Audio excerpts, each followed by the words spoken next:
দিনটা ছিল ছোটো মামা ছোটো মামির 25তম বিবাহবার্ষিকী। ভীষণ স্পেশাল একটা দিন। আর আমি আমার বাড়িতে রেখেছিলাম একটা সারপ্রাইজ মেহেন্দি পরার আয়োজন। সেই জন্য ঘরটাকে একটু তো সাজাতেই হবে। স্টকে যত ওড়না ছিল সেগুলো বের করে ফেললাম। এগুলো দিয়েই সুন্দরভাবে এখানটা সাজিয়ে ফেলবো। আমি আর ভাবি লেগে পড়লাম কাজে। এই ওড়নাগুলো কোনটার পরে কোনটা দিলে কিভাবে সাজালে ভালো লাগবে সেই নিয়েই আমাদের চলতে লাগলো পরীক্ষা নিরীক্ষা। না, মন্দ লাগছে না, কিন্তু এই ওড়নাটা এইভাবে দেওয়া যেতেই পারে। আর বাবির নাচের জন্য তো বিভিন্ন রকমের ফুল লাগে, সেগুলোও কাজে লাগিয়ে ফেললাম। আর সৌভিক এসে যখন বলল যে ঘরোয়া এই আয়োজনটা, এই সাজটা দুর্দান্ত লাগছে, উৎসাহ আরও 4 গুণ হয়ে গেল। টুনি লাগানো আর কাগজে মেহেন্দি লিখে এইখানটা আটকানো, এই দুটোর দায়িত্ব বাবিকে দিলাম।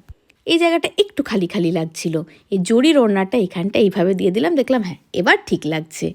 আর সাজানোর পরে দেখো ঘরটা ঠিক এই রকম দেখতে লাগছে।